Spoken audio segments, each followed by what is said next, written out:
Bismillahirrahmanirrahim. Assalamualaikum warahmatullahi wabarakatuh. Innal hamdalillah wassalatu wassalamu ala Rasulillah. Subhanaka la ilma lana illa ma 'allamtana innaka antal alimul hakim. Wala haula wala quwwata illa billahil aliyyil azim.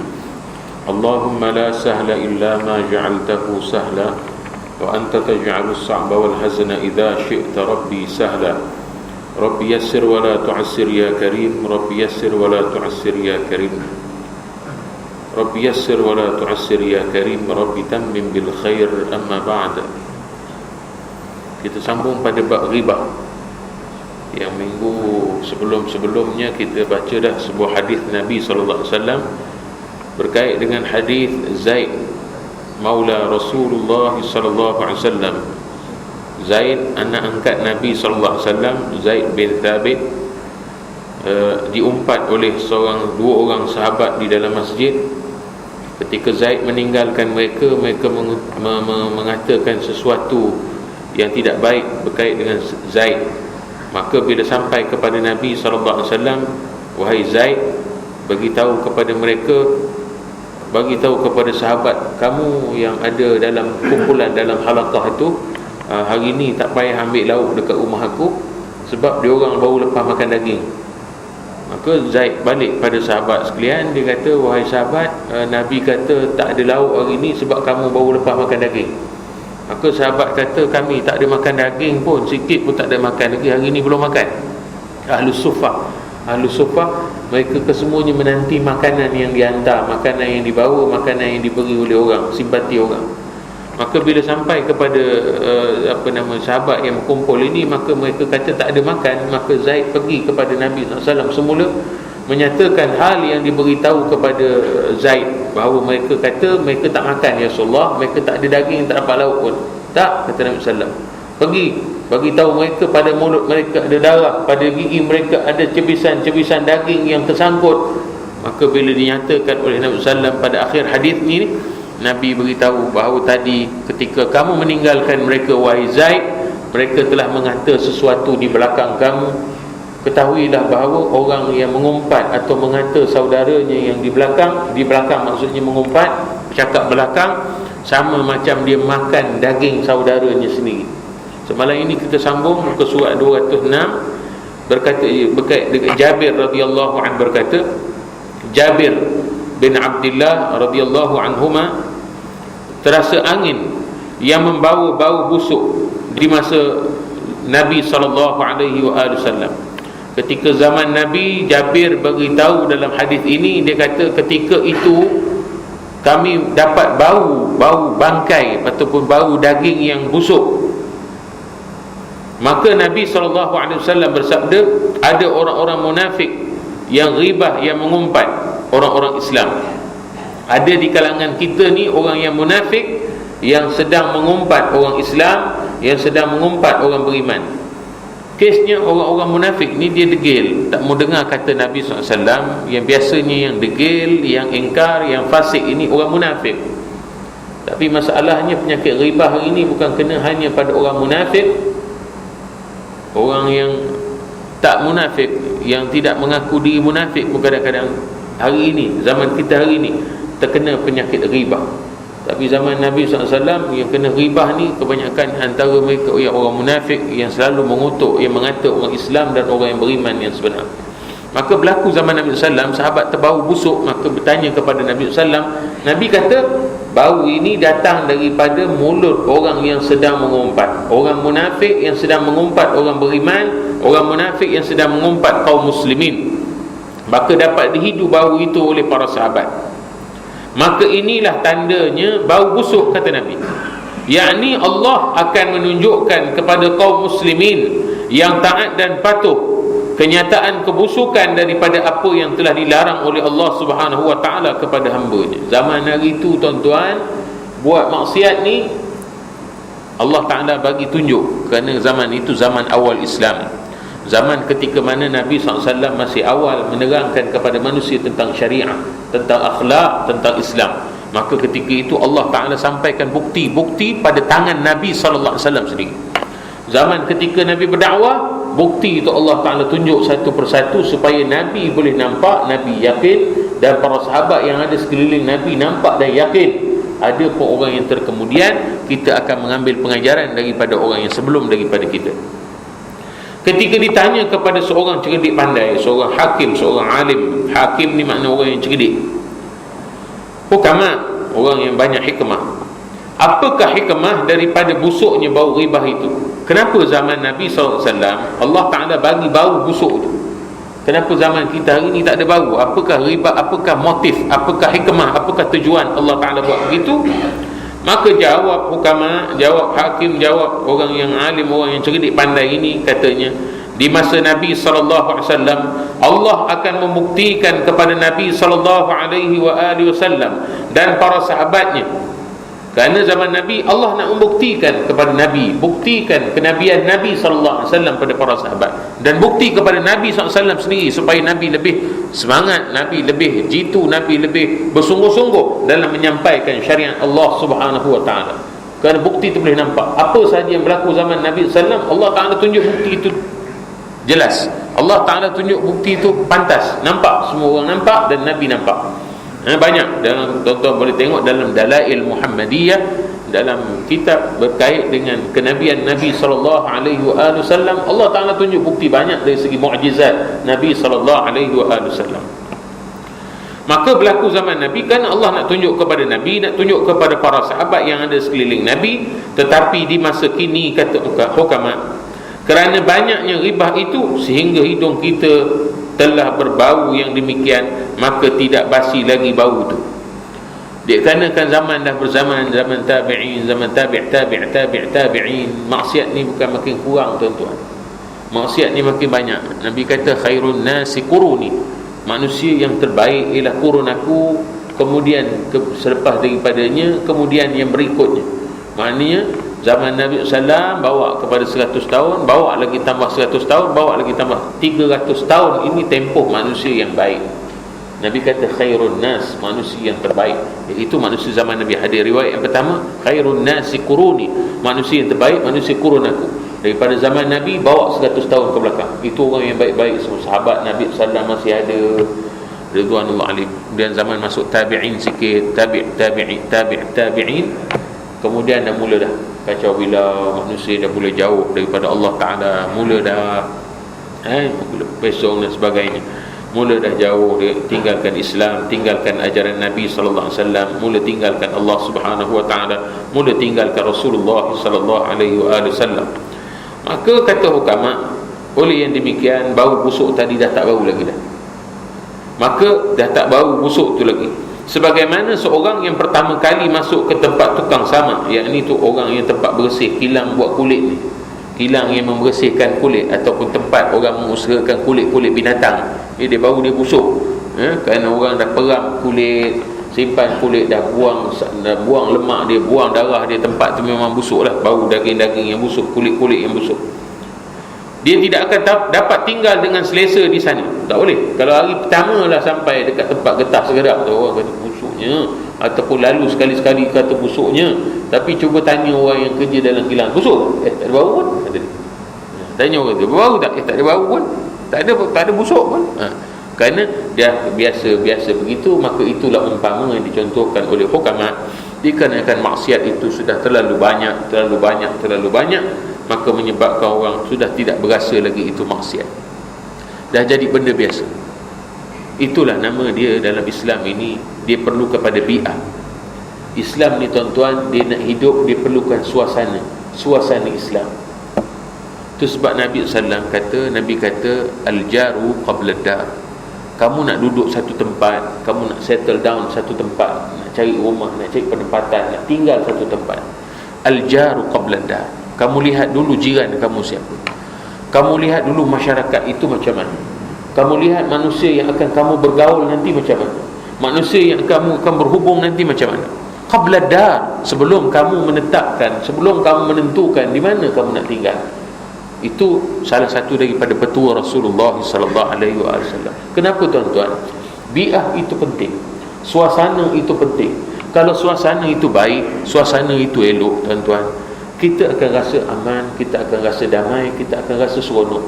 Yang kita maksudkan seronok dan damai itu suasana untuk ibadah, suasana untuk hati kita, suasana untuk fikiran kita, suasana untuk akal kita. Tanya kawan-kawan yang balik umrah, tanya kawan yang pergi haji.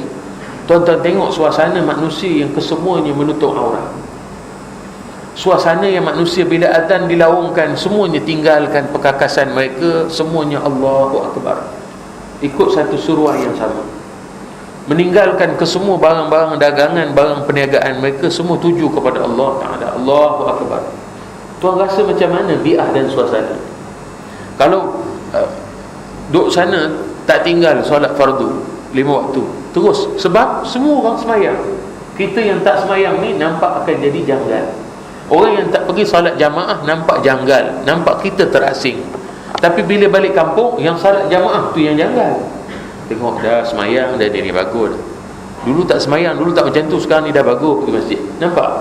Yang duduk kedai kopi itu yang nampak biasa, yang pergi masjid tu nampak luar biasa. Tapi kalau duduk dalam suasana, kita bagi contoh Makkah Al-Mukarramah, ahsana buq'atillahi fi ardih. Allah Ta'ala yang cop tempat itu sebagai tempat yang terbaik, bumi yang terbaik. Ahsana buq'atillahi fi ardih, sebaik-baik tanah, sebaik-baik bumi dalam muka bumi Allah Ta'ala. Makkah Al-Mukarramah, sekitar haram, sekitar tanah haram, daripada border sampai border dia. Yang luar daripada itu tak usah cerita lah. Tuan lihat macam mana keadaan. Itu bi'ah, itu nama dia suasana. Bila kita duduk macam itu, kita akan jadi macam itu. Kita akan jadi macam itu. Hantarlah orang yang jenis macam mana pun, hantarlah orang yang rupa dia macam mana pun kat kampung ni, sampai sana Allah, time salat dia salat, baik kelakuan, elok pandangan. Nak tengok orang yang buka tudung, di mana nak tengok? Nak tengok orang yang tak tutup aurat, kat mana nak tengok? Kat mana nak jumpa? Nak tengok kedai-kedai yang jual alat barang-barang yang tak senonoh, pornografi dan sebagainya, kat mana nak cari? Kat mana nak cari? Nak dengar orang yang cakap kotor dan sebagainya, kat mana nak cari? Kita kena cari. Kat sini tak payah cari, kita dihidangkan dengan macam-macam. Pergi ke kedai, cakap yang lara. Duduk tepi jalan, cakap yang lara. Jumpa orang, cakap yang lara. Bila azan, tak tentu kita pergi masjid, walaupun yang azan tu tepi dinding rumah kita, ataupun kita ni duduk sebelah aja, ataupun kita lalu dengan azan, kita hati tak akan rasa apa-apa. Ini bi'ah. Yang saya maksudkan bi'ah, yang saya maksudkan suasana. Suasana dia akan menarik jiwa, dia akan menarik perasaan, dia akan menarik segala-galanya. Maka suasana zaman Nabi SAW, suasana di mana manusia yang sedang dipimpin rohani mereka oleh Nabi SAW, roh mereka dipimpin oleh Rasulullah SAW, hati mereka dalam genggaman Nabi SAW, dalam didikan Nabi SAW, di bawah naungan Allah Subhanahu wa ta'ala, di bawah mardatillah, di bawah redha Allah Subhanahu wa ta'ala. Demikian juga zaman para sahabat, kemudian zaman tabi'in yang mengikut para sahabat. Mereka ini Nabi kata khairun nas, sebaik-baik manusia. Lihat keadaan, hal keadaannya, kata hukama, zaman hari ini maksiat sudah tak ada bau lagi. Zaman hari itu orang buat maksiat satu benda yang sangat memeranjatkan. Zaman para sahabat orang melihat maksiat itu satu benda yang sangat buruk. Zaman terkemudian daripadanya, selepas zaman sahabat, mereka melihat maksiat itu satu benda yang berat, seolah-olah bala yang akan turun kepada mereka. Zaman tabi'in demikian juga, mereka melihat satu kemungkaran, melihat satu keingkaran, melihat satu kederhakaan kepada Allah Subhanahu wa ta'ala, seolah-olah satu cabaran kepada Allah Subhanahu wa ta'ala. Tapi hari ini zaman kita, orang tak merasakan satu maksiat, satu kederhakaan itu mengundang bala Allah Subhanahu wa ta'ala, tak rasa dah. Sebab maksiat itu dah melampau, maksiat itu dah banyak, maksiat itu dah penuh sekeliling kita, menyebabkan kita tidak merasa dia satu kepincangan, tak melihat dia satu keburukan yang sangat-sangat. Tak sah. Contoh itu contoh 1000 tahun lebih. Kita ambil 30-40 tahun saja contoh zaman kita. Nak dengar orang mati kena bunuh, hari ini berapa orang yang terperanjat lagi dah. Dulu nak baca surat khabar, tuan-tuan nak dengar televisyen beritahu ada orang mati kena bunuh, terperanjat semua orang. Semua orang terperanjat. Jenis mati kena bunuh ni orang ke semua takut. Sebab orang mati kena bunuh ni macam-macam. Orang takut dengan badi dia. Orang yang buat ilmu hitam pun nak dengar orang mati sekali-sekali ni, itulah can dia nak buat ilmu pun. Hari ni tuan-tuan dengar cerita mati ni boleh kata saban hari dah. Saban hari kita dengar, yang mati kena tikam lain, yang mati kena jerut lain, yang mati kena cincang lain, yang mati kena bakar dalam kereta lain. Setiap hari ada sahaja kes. Sama ada daripada rakyat negara kita ataupun rakyat luar yang duduk dekat negara kita, itu tak jadi soal. Ceritanya hal bunuh-membunuh hari ini benda yang kita dah tak terperanjat. Kalau zaman tahun 80-an, 90-an dengar berita front page, mati dulu zaman kena Datuk Mazlan almarhum, kena bunuh dengan Mona Pendi, Allahumma ghfir lahum, kena bunuh. Kerat berapa? Kerat 18. Semua orang terperanjat tuan-tuan, sebab benda tu tak pernah kita dengar manusia sezalim itu. Tapi hari ni tuan-tuan tengok, dalam bonet kereta, dalam beg jenazah yang dah dicincang-cincang bubuh dalam beg, tak ada kita rasa terperanjat dah. Sebab benda tu dah selalu banyak sangat, dah melampau banyak. Demikianlah dibandingkan oleh hukama ni tadi nak cerita bahawa maksiat zaman kita ni dah terlalu banyak, menyebabkan kita tidak berbau lagi bau busuk. Itu kerana benda ini dah penuh sekeliling kita. Maka dia kata kalau dah lama tinggal, maka dia akan dapat dengan selesa di sana, akhirnya dapat makan dan minum di tempat itu. Kita yang sekali-sekali nak lalu bau busuk, lalu tempat bangkai, lalu tempat kandang yang berbau busuk, cuba bagi kita makan roti canai dekat situ, tak lalu kita makan. Tapi orang yang dah lama kerja tuan-tuan, TO boleh gantung je tepi tu, tak ada masalah. Orang yang bekerja dekat kilang nak samak kulit ni yang berbau, dia kata bau macam bau bangkai, kalau kita sekali-sekali pergi makan pun tak lalu. Tapi orang yang dah lama kerja tu, breakfast dekat situ tak ada masalah, dia boleh lunch dekat situ tak ada masalah, boleh makan tak ada masalah, boleh, semua boleh. Tapi dia kerana dia dah selalu sangat, maka begitulah kata ulama bandingan yang orang yang dah penuh dengan maksiat sekitarnya, bi'ah dan suasana yang penuh dengan maksiat, yang menyebabkan kita tidak merasakan lagi ataupun tak dapat bau lagi bau busuk orang yang mengumpat. Athbas daripada Suddi berkata, ketika Salman Al-Farisi bersama sahabat-sahabat yang di antara mereka juga ada Umar radhiyallahu an, dalam berpergian, dalam musafir Salman pergi, Umar juga turut serta dalam musafir tersebut. Tiba-tiba mereka berhenti di sebuah khemah, berhenti rehat. Maka tidurlah Salman, sedang kawan-kawannya pada masak-masak, sibuk menyiapkan makanan. Lalu ada beberapa orang berkata, apakah maksud hamba ini hanya mahu datang ke khemah yang sudah berdiri dan makan, yang makanan yang sudah siap? Kemudian mereka berkata kepada Salman, pergilah engkau kepada Nabi SAW, minta lauk untuk kami. Maka pergilah Salman menyampaikan kepada Nabi SAW permintaan mereka. Satu ketika mereka ni musafir ramai-ramai, ada Umar beserta mereka, dan Nabi SAW mengetuai rombongan tersebut, mengetuai musafir tersebut. Maka bila berhenti satu tempat, sahabat ni ramai-ramai gotong royong dirikan khemah. Salman ni kerana dia penat, kerana usia dia tua tuan-tuan. Salman ini ketika dia masuk Islam, umur dia dah ratusan tahun. Ada riwayat umur ni dia dah 200 tahun lebih dah. Umur dia masuk Islam 200 tahun lebih. Tuan bayangkan, hari ni kita nak tengok orang umur 100 tahun pun dah tua dah.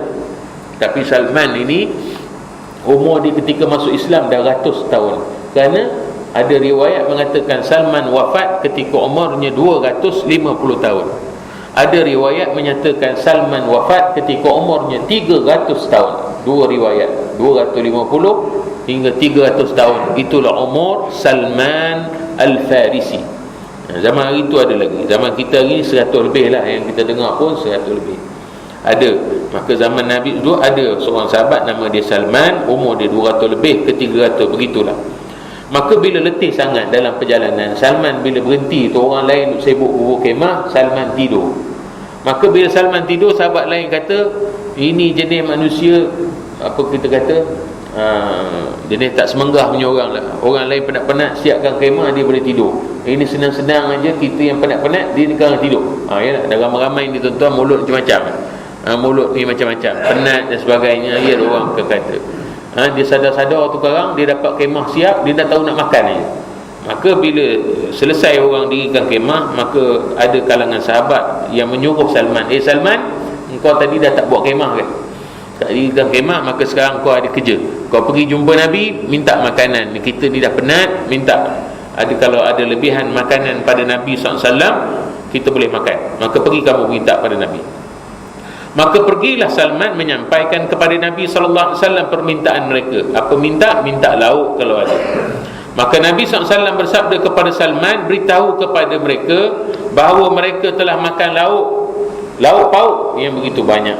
Maka kembalilah Salman kepada kawan-kawannya dan memberitahu apa yang dikatakan oleh Nabi SAW. Lalu mereka berkata, kami belum makan apa-apa, wahai Salman. Salman berkata, dan Nabi SAW tidak dusta dalam sabdanya, lebih baik kamu pergi sendiri kepadanya. Maka pergilah mereka kepada Nabi SAW. Salman beritahu kawan-kawan dia, Nabi kata engkau orang ni dah makan lauk pauk. Salman kata, takkan Nabi nak tipu aku? Kalau kau tak percaya, kau pergi tanya Nabi SAW sendiri. Maka bangkitlah semua kawan-kawan Salman Al-Farisi yang mengumpat dia ni tadi, pergilah jumpa Nabi SAW, nak menyatakan bahawa dia orang memang sungguh-sungguh, memang belum makan lagi, memang tak ada makanan ketika itu.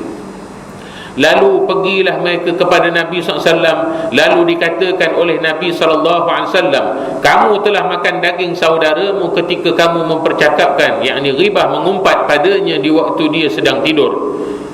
Nabi terangkan terus. Nabi jawab, Nabi cakap depan-depan batang hidung dia sendiri kena. Nabi SAW, Nabi duduk tempat lain, tapi Nabi tahu kisah. Sebab apa tuan-tuan? Allah Ta'ala tunjukkan pada Nabi SAW, Allah Ta'ala buktikan kepada Nabi SAW bahawa benda yang nama dia dosa ini, dia akan jelas di sisi Allah Subhanahu Wa Ta'ala. Pada mata kita manusia tuan-tuan, kita mungkin tak nampak dosa, kita tak rasa apa pun. Kita su'uzan pada orang, kita sangka buruk pada orang, kita kata buruk pada orang, tak nampak pada mata kita tuan-tuan, tapi dia jelas sangat di sisi Allah Subhanahu Wa Ta'ala. Dan kena ingat, sisi Allah Subhanahu Wa Ta'ala itulah tempat kita akan dihitung. Di situlah tempat kesudahan kita, di situlah tempat kembali kita kepada Allah Subhanahu Wa Ta'ala. Maka sepatutnya di sisi Allah Subhanahu Wa Ta'ala kita lebih takut, kita lebih gerun. Itu sebab kita dianjurkan supaya ada satu sifat ataupun satu perasaan, nama dia muraqabah. Merasakan sentiasa diri kita ini dilihat, ditilik oleh Allah Subhanahu Wa Ta'ala. Merasakan bahawa Allah Ta'ala sentiasa pandang kita, tengok apa yang kita buat. Tapi bila manusia nampak kita buat salah, kita rasa bimbang, kita rasa takut. Tapi kita tak pernah rasa pun Allah Ta'ala pandang kita. Allah Ta'ala nampak benda yang kita salah, Allah Ta'ala nampak benda maksiat yang kita buat, tapi kita cuba sembunyi maksiat itu daripada manusia. Apakah kepala kita ni ada penyakit, ataupun hati kita ini bermasalah? Sedangkan Allah Ta'ala pencipta kita, kita tak takut, kita tak bimbang, tak malu, tak segan. Tapi dengan manusia kita terlalu segan, kita terlalu bimbang, kita terlalu takut. Ini masalah yang berlaku kepada hati kita yang perlu kita rawat. Lalu Nabi SAW membacakan ayat 12 surah Al-Hujurat. Hai orang-orang yang beriman, jauhilah kebanyakan sangka-sangka, sebab sebahagian daripada sangka-sangka itu adalah dosa. Dan jangan kamu menyelidiki kesalahan orang lain, dan jangan kamu ghibah, membincangkan, mengumpat hal orang lain, setengahmu pada setengahnya. Apakah suka salah seorang daripada kamu sekiranya makan daging saudaranya yang telah mati, makan bangkai saudaranya? Tentu kamu jijik, kamu tidak mahu, kata Nabi SAW dalam ayat yang Nabi baca ni. Allah Ta'ala berfirman demikian. Nakkah kamu, ayuhibbu ahadukum ay ya'kula lahma akhihi maitan fakarihtumu? Nakkah kamu makan lahma akhi, daging saudara kamu, maitan yang telah mati, bangkai saudara kamu, fakarihtumu? Nescaya kamu tak mahu, nescaya kamu jijik, nescaya kamu loya, nescaya kamu tak mahu. Tapi kenapa kamu masih terus mengumpat, kata Nabi SAW. Ibn Abbas radhiyallahu an berkata, Ibn Abbas seorang sahabat yang mahir dalam menafsirkan Al-Quran Al-Karim, seorang sahabat yang terkenal, yang masyhur sangat dalam sejarah, seorang sahabat yang terlalu hebat, yang boleh memaham dan ilmu takwil Al-Quran, yang paling kata handal dalam ilmu takwil, hikmah dalam memahami Al-Quran Al-Karim. Dalam ayat wala yaghtab ba'dukum ba'da, wala yaghtab ba'dukum ba'da, Sayyidina Sayyidina Abdullah ibn Abbas. Ibnu Abbas nama dia ialah Abdullah ibnu Abbas. Abbas bapa dia. Bapa dia adalah saudara Nabi, bapa saudara Nabi SAW, Al-Abbas ibn Abdul Muttalib. Al-Abbas ibn Abdul Muttalib. Ibn Abbas adalah anak kepada Abbas, iaitu sepupu Nabi SAW. Apa kata sepupu Nabi? Apa kata Abdullah ibn Abbas? Ayat yang berkait wala yaghtab ba'dukum ba'da, jangan mengumpat kamu sesama kamu, turun mengenai dua orang sahabat. Ibn Abbas menceritakan asbabun nuzul, sebab kenapa turun ayat yang berkait melarang riba, melarang mengumpat. Maka ini asbabun nuzul yang diceritakan oleh Ibn Abbas, seorang sahabat yang mahir dalam tafsir Al-Quran.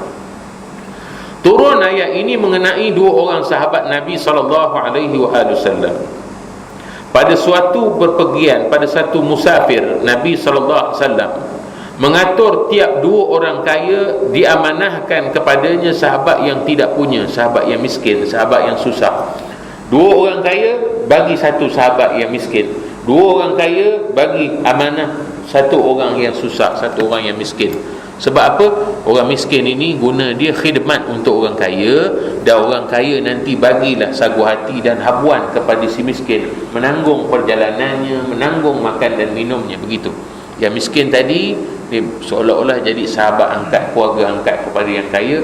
Yang kaya jaga kebajikan, yang miskin ini tolong bantu kepada si kaya apa-apa keperluan yang diperlukan. Maklum korporat, bila korporat berjalan ni mesti ada orang jaga kebajikan, orang entertain dia. Seolah-olah dua orang kaya, satu orang sahabat miskin akan entertain dia. Tapi orang kaya ni dengan syarat dia jaga kebajikan sahabat yang susah ni tadi. Maka dalam satu perjalanan, dalam satu musafir, Nabi SAW mengatur dua orang sahabat yang senang diberikan seorang sahabat yang susah, supaya dapat membantu kepadanya dan ikut makan bersama keduanya. Yang miskin boleh bantu yang kaya, dan yang kaya boleh bagi makan kepada orang yang miskin. Bertepatan Salman diamanahkan kepadanya dua orang. Salman diamanahkan kepadanya dua orang, diberi dua orang kaya untuk Salman. Dan pada hari itu Salman tidak membantu menyediakan keperluan kedua kawannya itu. Lalu disuruh oleh keduanya, pergilah kepada Nabi SAW, mintakan untuk kami sisa-sisa lauk pauk. Maka pergilah Salman. Ini seolah-olah hadis yang sama macam yang tadi, cuma hadis ini dicerita lebih teliti oleh Salman dalam bab asbabun nuzul ayat wala yaghtab ba'dukum ba'da, ayat Al-Quran yang berkait dengan ayat melarang riba, melarang mengumpat. Maka Salman menjelaskan bahawa asbabun nuzul adalah kerana ketika satu perjalanan Salman Al-Farisi ini dijaga ataupun menjaga dua orang kaya, entertain dua orang kaya. Maka orang kaya ini bila tengok Salman tak tolong dia, Salman tak bantu dia, ikut janji tadi Salman ni Nabi bagi supaya bantu dia, tapi dia rasa Salman ni dah jadi liability, jadi tanggungan yang payah pada dia, menyusahkan dia. Maka dia seolah-olah macam rasa tidak puas hati dengan Salman. Maka suruh Salman pergi cari makan dekat Nabi SAW. Sedangkan janji tadi orang kaya yang bagi makan, tapi bila time nak makan, dia kata Salman, kau pergi jumpa Nabi SAW, kalau ada lebih-lebih makan kau minta makan daripada Nabi. Seolah-olah orang kaya ni tak nak bagi makan kepada Salman, kerana Salman tak bantu dia dalam kerja-kerja yang sepatutnya.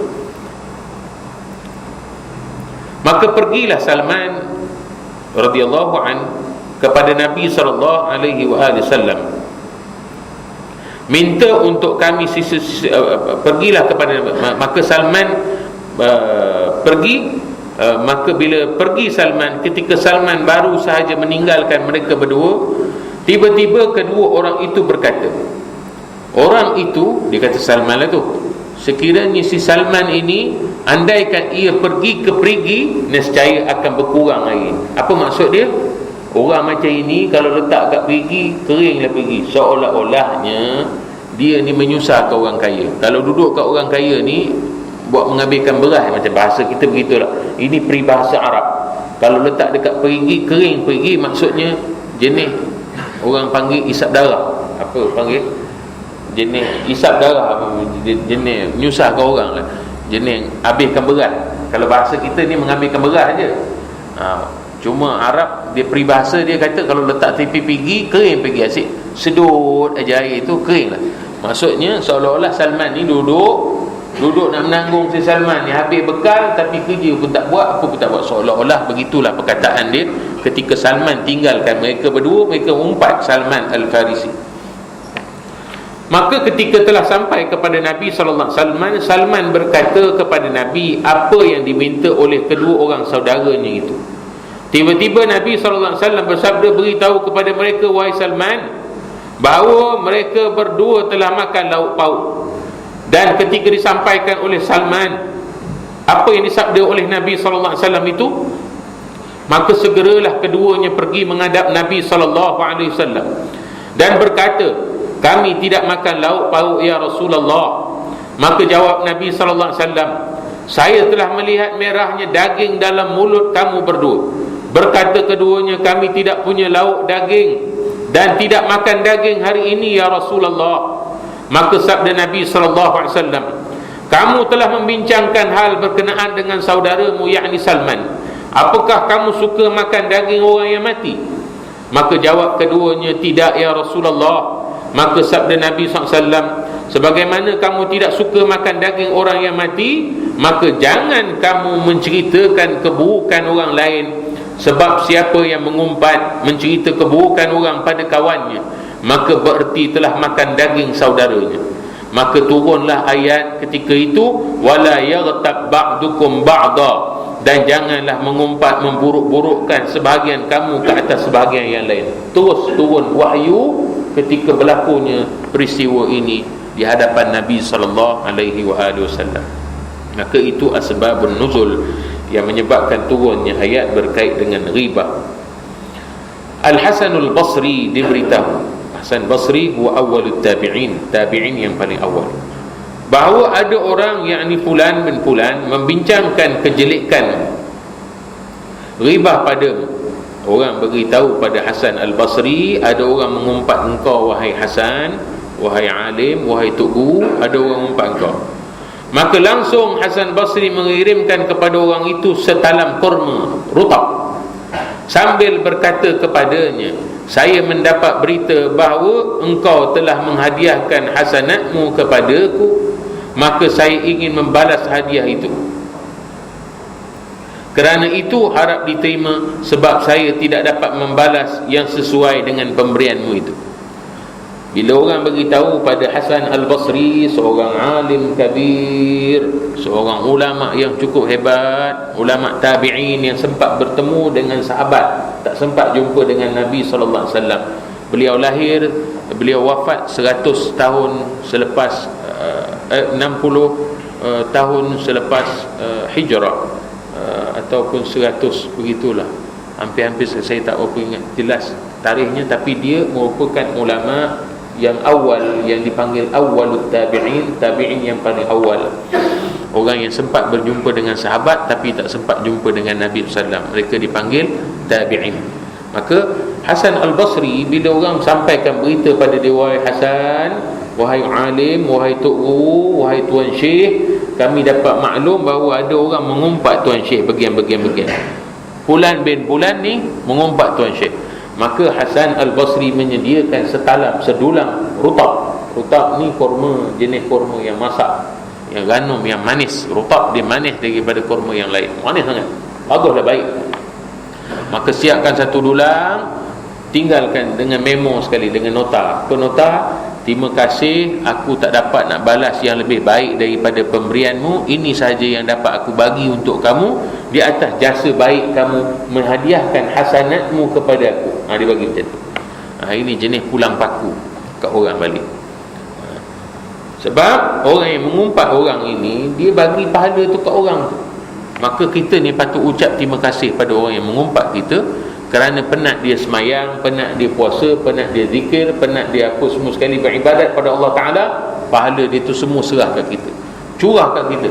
kita duduk relax dekat rumah, akaun kita akhirat besok penuh.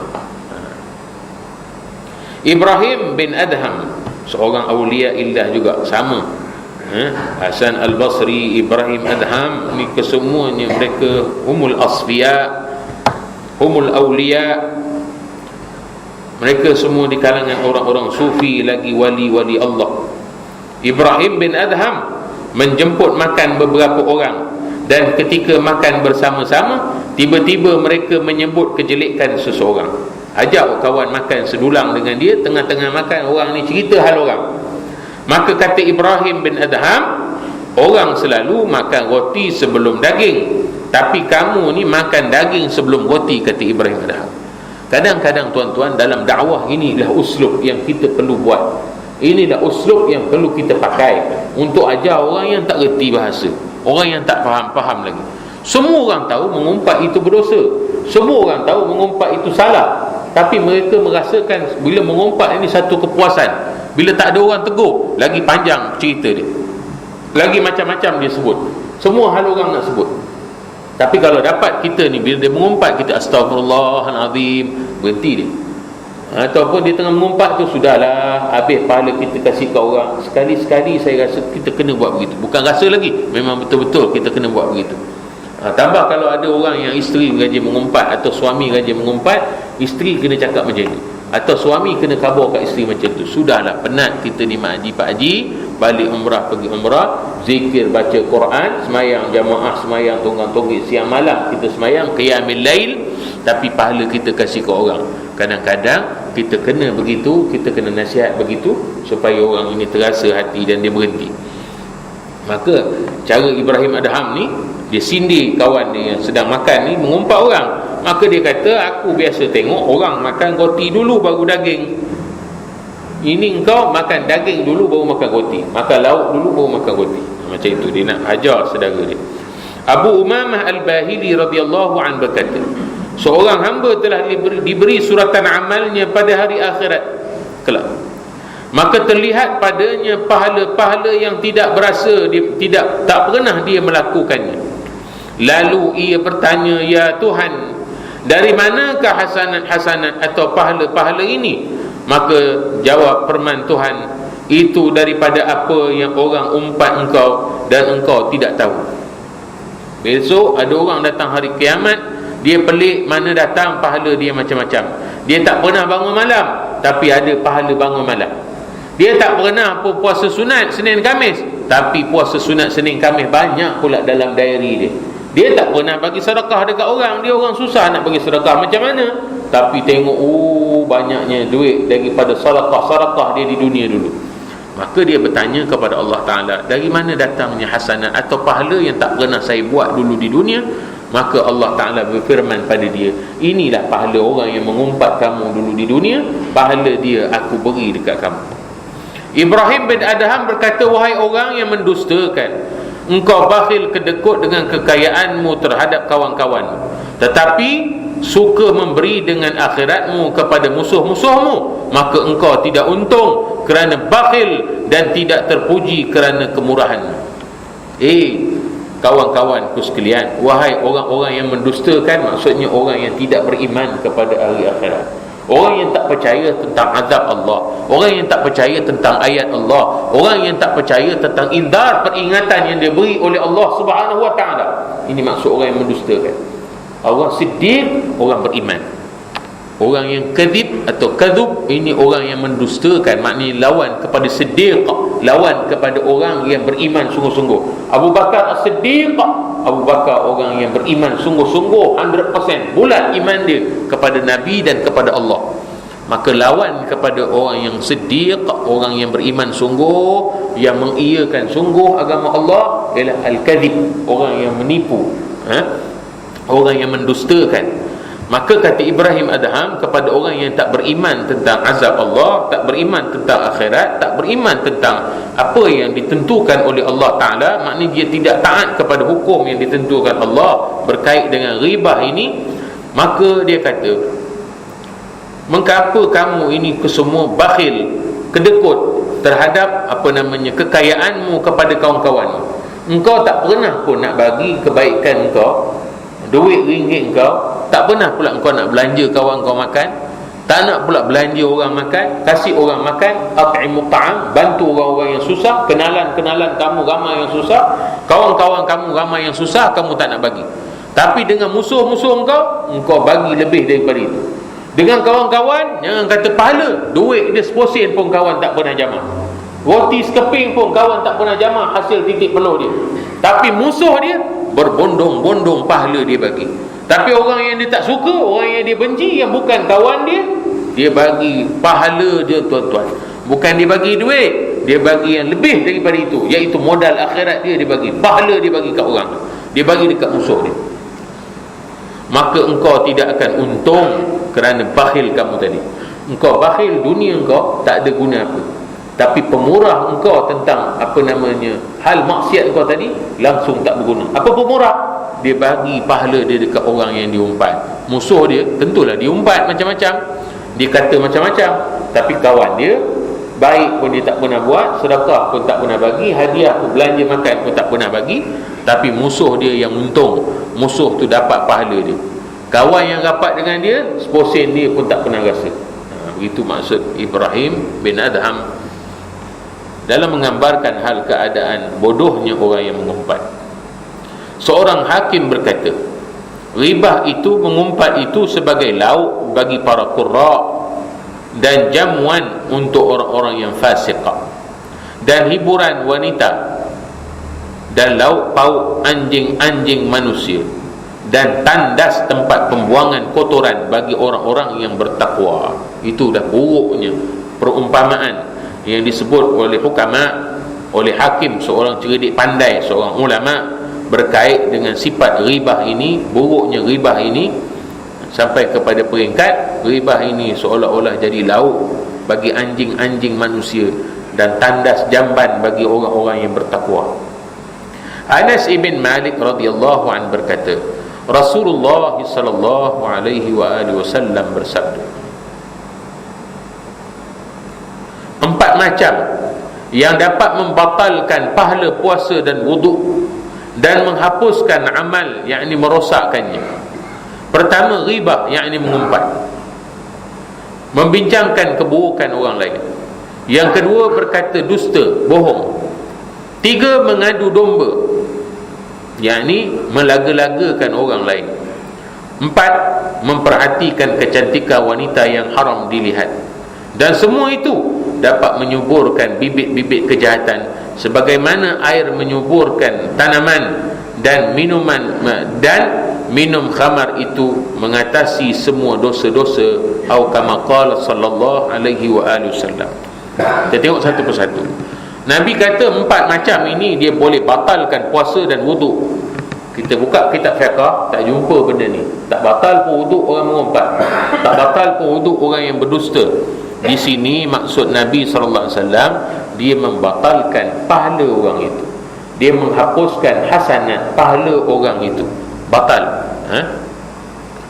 Semayang dia sah, puasa dia sah, wuduk dia sah pada fiqh, tapi di sisi Allah Subhanahu wa ta'ala kesemuanya dimansuhkan, dibatalkan. Ini yang takut bimbang sangat-sangat.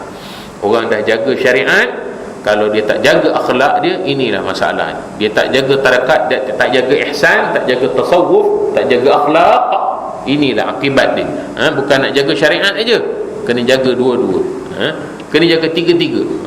I'tiqad, syariat, ihsan, kena jaga tiga-tiga. 4 macam perkara dibatalkan pahala puasa dan batalkan wuduk. Kerana wuduk ni, tuan-tuan, kesan wuduk ni apa? Kesan wuduk ini ialah menghapuskan kesemua dosa-dosa orang itu yang orang tu lakukan sepanjang hari. Ibarat kata Nabi SAW, akan keluarlah dosa daripada celah-celah kukunya, keluar semua sekali. Kalau maksud celah kuku ni, dosa-dosa yang luar ni dah tanggal dah, hatta yang celah-celah kuku pun, yang tersembunyi pun hilang. Dosa yang zahir dan yang batin, kesemua Allah Ta'ala hapuskan. Janji dia tak melakukan dosa besar. Dosa besar lain, dia kena taubat. Adapun dosa kecil, dengan wuduk dia tanggal. Dengan puasa sunat, puasa-puasa ni dia akan membatalkan kesemua sayyiat, dosa-dosa yang kita buat, kecuali dosa besar. Kena taubat kepada Allah Subhanahu wa ta'ala. Maka bila dengan puasa dan wuduk tak dapat menghapuskan dosa, kenapa? Kerana orang ini berterusan melakukan 4 perkara ni. Apa dia? Yang pertama, dia mengumpat, membincangkan keburukan orang. Habis dia berwuduk dah banyak kali pun, kalau terus mengumpat, wuduk mengumpat balik, wuduk mengumpat balik, dosa dia kekal lah macam itu.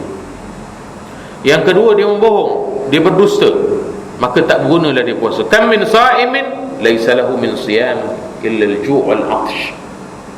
Berapa ramai orang yang puasa tapi dia tak dapat apa melainkan lapar dan dahaga saja. Kenapa? Ni. Kerana salah satu daripadanya puasa tapi mata melilau tengok televisyen. Puasa bercakap bohong dekat orang. Puasa tapi mengumpat juga. Apa yang didapat daripada puasa? Puasanya sah dari segi fiqh, puasanya sah dari segi syarak, tapi pahalanya kosong, kata Nabi SAW. Penat aja. Yang ketiga, mengadu domba. Yang ini melaga-lagakan orang. Dua orang ini lagakan kat orang sana, laga kat orang sini. Itu kerja dia. Maka orang ini juga termasuk daripada orang yang akan dibatalkan hasanat pahala dia. 4, memperhatikan kecantikan wanita yang haram dilihat. Duk tengok perempuan, pandang perempuan sana, tengok perempuan yang haram ditengok. Pandang perempuan yang ajnabi, perempuan yang tidak ada hak pada kita. Pandang selain daripada isteri kita, selain daripada mak kita, selain daripada adik kita, kita pandang. Kenapa? Dengan gairah. Pandang cantik, pandang seronok, pandang suka. Ini kesemua benda yang haram, benda yang membatalkan pahala puasa kita, membatalkan pahala wuduk kita dan sebagainya. Maksudnya wuduk kita hilang kesan, hilang hikmah. Kerana hikmah daripada wuduk menghapuskan dosa. Tapi kalau terus kita melakukan 4 perkara ini, dosa kita kekal, tak dihapuskan oleh Allah. Dan semua ini, kata Nabi SAW, dapat menyuburkan lagi kejahatan, kemaksiatan, ibarat air menyuburkan tanaman. Dan di hujung hadis ini Nabi kata, minum arak itu mengatasi semua dosa yang tersebut tadi. Minum arak, dia mengatasi semua dosa tadi. Sebab minum arak itu dosa besar. Minum arak minal kabair, daripada dosa-dosa yang besar. Ka'bul Ahbar berkata, saya telah membaca dalam kitab Nabi-Nabi yang terdahulu bahawa siapa yang mati baru taubat daripada ghibah, maka ia terakhir orang yang masuk ke dalam syurga. Siapa yang mati baru taubat daripada mengumpat, maka orang itu yang terakhir masuk syurga. Dan siapa yang mati sedang terus menerus ghibah, maka ia pertama masuk neraka. Allahu Akbar. Wal-iyadhu billah. Kata Ka'bul Ahbar, orang yang mati baru taubat daripada mengumpat. Dia mati tapi sempat taubat. Taubat apa dia? Taubat daripada hidup yang penuh dengan mengumpat, maka dia orang terakhir masuk syurga. Kenapa? Kerana pahala dia habis, kosong. Dia taubat, Allah Ta'ala hapuskan dosa dia, tapi pahala tak ada nak buat. Mana pergi pahala? Pahala dia kasih ke orang, tak boleh minta balik. Pahala tadi mengumpat dah kasih ke orang, dan dia taubat dah betul-betul sampai borderline, roh dah nak habis dah, nak mati dah, sampai hospital dah, 3 hari je sempat hidup, tak sempat pun nak pergi sembahyang jamaah, tak sempat nak baca Quran, tak sempat zikir, tak sempat bangun malam, tak sempat puasa Ramadan. Yang lain-lain dulu yang dia dah buat, semua dah kasih ke orang. Akhir dia taubat, bawa akhirat besok pahalanya tak ada dah. Maka yang ada taubat dia saja. Maka dia pulang, masuk balik ke dalam syurga Allah Subhanahu Wa Taala, atau diberikan syurga oleh Allah akhir sekali, last sekali masuk syurga. Bagi orang yang lain dulu masuk. Kemudian orang yang mati tak dan mengumpat. Tak maksud. Orang yang mati tak dan taubat, tak sempat taubat daripada mengumpat, sampai mati mengumpat. Last sekali dia mengumpat hospital, dia marahkan doktor, dia mengumpat nurse, dia mengumpat orang yang datang jauh-jauh ziarah aku, bawa 5 masam macam ni. Nak mati tu wayar kat sini wayar, sini wayar, darah naik tak turun-turun. Tengok orang bawa 5 masam, mengutuk pula orang yang datang, tak guna, datang jauh-jauh pagi tu, bawa aku 5 tahu sen, 5-60 sen dibawa ke. Mengumpat, akhir mati. Dialah orang yang paling awal masuk neraka Allah Subhanahu Wa Taala. Pasal kosong, pahala dah tak ada apa pun nak bawa. Dia tunggu memang standby, duduk tepi gawang neraka, tunggu malaikat tolak aja, habis. Wallahu ta'ala a'la wa a'lam. Waliyadu billah. Semoga kita tak tergolong daripada golongan yang mengumpat. Yang sudah tu, sudahlah, kita taubatlah kepada Allah Subhanahu wa ta'ala. A'udzu billahi minasyaitonir rajim. Bismillahirrahmanirrahim. Alhamdulillah rabbil alamin. Wassalatu wassalamu ala rasulil amin maulana Muhammad bin Abdullah wa ala alihi wa sahbihi wa dhurriyyatihi ajma'in. Allahumma zidna ilma warzuqna fahma birahmatika ya arhamar rahimin. Wa sallallahu ala sayyidina Muhammad wa ala alihi wa sahbihi wasallam. Alhamdulillah rabbil alamin.